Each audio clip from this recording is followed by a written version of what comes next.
स्वागत है आप सबका अपना चैनल मेडिकल मस्ती में। दोस्तों आज हम बात करेंगे आईवीएफ पे।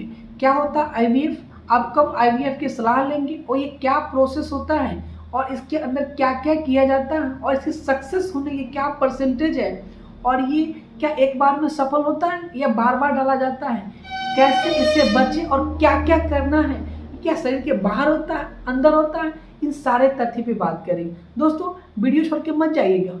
दोस्तों आईवीएफ की बात करें तो इसको कहते हैं इन विट्रो फर्टिलाइजेशन। दोस्तों सबसे पहले 25 जुलाई 1978 के फर्स्ट आईवीएफ का बच्चा उत्पन्न हुआ था।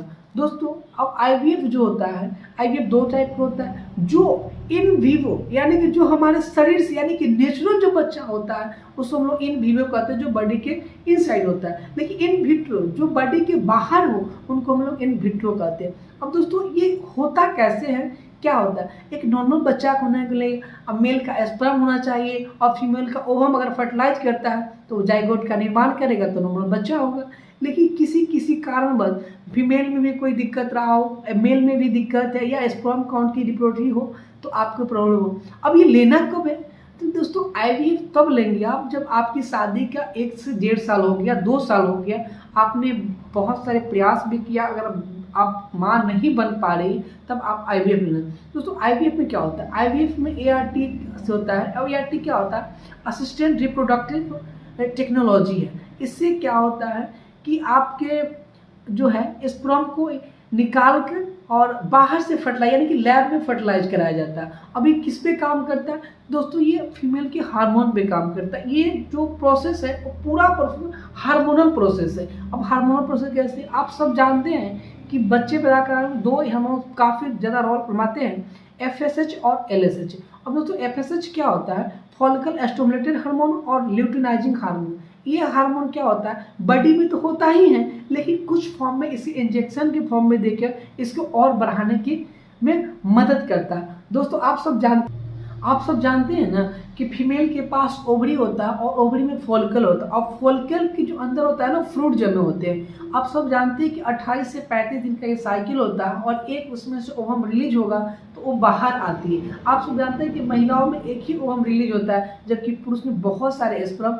बाहर आती हैं। दोस्तों तो ये आईवीएफ के फर्स्ट स्टेज है। जब फॉलिकल टूट के जब बाहर निकलने लगता है तो हम उसको कहते हैं आईवीएफ का सेकेंड स्टेज कहा जाता है। अब स्टेज सेकेंड में क्या होता है कि एज रिलेटेड अगर ओवरी जो है बाहर निकाला जाता है तो ओवरी कैसे बाहर निकालेंगे, तो सीधे नहीं निकाला जाएगा। तो आप अंडर एनेस्थीसिया में आपने एनेस्थीसिया यानी कि पेशेंट को बेहोश करेंगे और फॉलिकल से क्या करेंगे, अंडा निकालेंगे। अब वो अंडा जब निकालते हैं तो अंडा निकालने के बाद अब स्टेज के नाम आप लैब में देते हैं। तो अब स्टेप 3 में क्या बात करें तो अब अंडा को क्या करेंगे, वो ओवम को और स्पर्म को आपका बाहर विट्रो यानी कि बाहर आप फर्टिलाइज करवाएंगे। इस जो बाहर में क्या होगा, अब लैब में फर्टिलाइज होगा। अभी फर्टिलाइज दोस्तों अगर आपका स्पर्म जो अगर हेल्दी है, अगर आपका स्पर्म बहुत हेल्दी है तो अपने तय कर लेता है और ओवम से फर्टिलाइज खुद कर लेता है। लेकिन अगर आप वीक है, कमज़ोर है, अगर आपका स्पर्म काउंट कम है तो उसमें थोड़ा परेशानी आती है।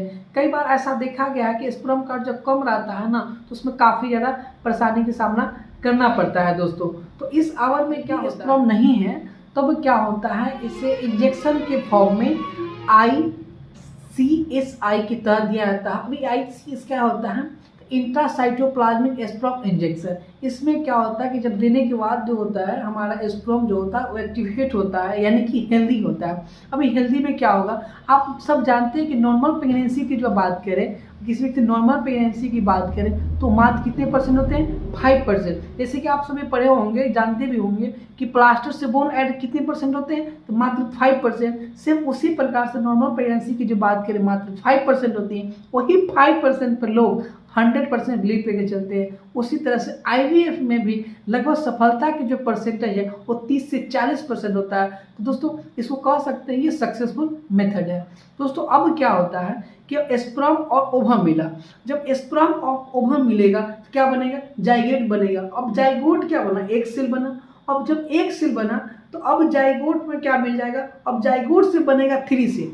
और जब 3 सेल है तो 3 सेल जिंदा है। अब एक सेल से अब क्या सेल बना, 3 सेल बना और इसको कुछ दिन और छोड़े बाहर। अभी 3 सेल में क्या मॉर्फुला बोलते हैं। अभी 3 सेल जब जमेगा अब क्या होगा, अभी लैब में रखेगा, फिर इसको बाहर में आप क्या छोड़ देंगे कुछ दिन और सर्वाइव करने के लिए, तो ये 5 सेल बनेगा।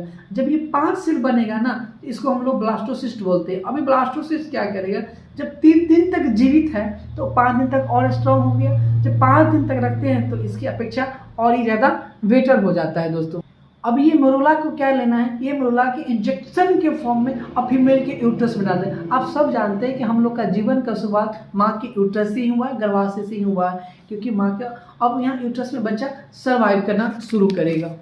अब इस सारे प्रोसेस में आपने क्या क्या किया, इस सारे प्रोसेस को विस्तार से जाने। अब तो इसमें क्या क्या किए हैं, सबसे पहले आपने क्या किया, मेडिसिन के फॉर्म में, इंजेक्शन के फॉर्म में। तो आप लोग follicle stimulating hormone, luteinizing hormone के तहत आपने मेडिसिन दिया।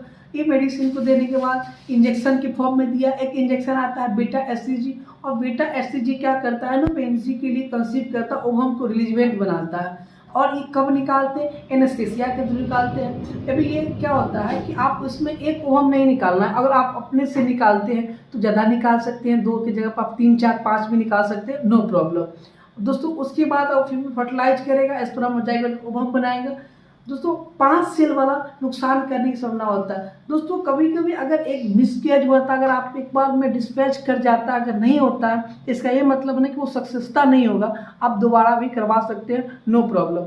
सेम प्रोसेस दोस्तों, ये सब करनी क्वालिफाइड डॉक्टर, एक्सपीरियंसेबल डॉक्टर, किसी अच्छे जगह से करवाइए। कभी कभी देखिएगा कि जो ओवम जो निकालते हैं वो डॉक्टर अगर उनको नॉलेज नहीं है, अगर एक्सपीरियंस नहीं है, तो ऐसा ना हो कि जो निकालेंगे ओवम तो उस जगह को ही खराब कर दे, ताकि पूरा जो ओवम बन रहा है ओवम ही समाप्त हो जाए दोस्तों। इस पर भी विशेष रूप से फोकस करना होता है दोस्तों। आप वीडियो देखने के बाद आपको लगता होगा कि आईवीएफ बहुत आसान है दोस्तों। IVF process is very hard. जितना आपको सुनने में लगा है कि इतना एकदम स्लोली हो जाता है, इतना स्लोली नहीं, ये बहुत हार्ड प्रोसेस होता है। इसमें क्वालिफाइड टीम चाहिए, क्वालिफाइड डॉक्टर चाहिए, एक्सपीरियंस लीडर। तो आप लोग से मैं गुजारिश करूंगा कि अगर किसी व्यक्ति की माँ नहीं बन पा रही है तो इसका ये मतलब नहीं है कि वो दोबारा कभी माँ नहीं बन सकती है, इसलिए टेंशन में नहीं रहिए, अच्छे क्वालिफाइड जगह पर। और ये सक्सेस काफ़ी है, जहां आप नॉर्मल 3-5% सक्सेसता मिलती है तो आप उसमें 100% मानते हैं, इसमें 30 से 40% होता है दोस्तों। सफल कब नहीं होता है दोस्तों, सफल तब नहीं होता है जब महिलाओं को यूट्रस में कोई प्रॉब्लम है, फेवराइड हो, इंडोमेट्रिटिस हो, यानी कि बच्चा जो बच्चादानी की दीवार हो वो बहुत कमज़ोर हो, तो ऐसे केसेस में सफल मतलब अनसक्सेस होने के परसेंटेज ज़्यादा होता है दोस्तों। बहुत दिन से अगर कोई आलतू फालतू मेडिसिन ले रहे हैं तो उसमें भी होता है, थायराइड के मरीज में भी ऐसे देखने को मिलता है दोस्तों। लेकिन एक अच्छे क्वालिफाइड डॉक्टर है और इस चीज़ को बढ़िया से कर प्रैक्टिशनर है, प्रैक्टिस कर रहे हैं इसी चीज़ में, आईवीएफ में स्पेशलिस्ट हो, उसको भी सफलता मिलेगा। तो अब ऐसा नहीं है कि आप माँ नहीं बन सकते, आप निराश रहें दोस्तों। वीडियो देखने के बाद अपना सुझाव जरूर दें। चाहते हैं मेरे चैनल पर ऐसे वीडियो है तो मेरे चैनल मेडिकल मस्ती को लाइक, सब्सक्राइब, शेयर करें। Thank you for watching, thank you.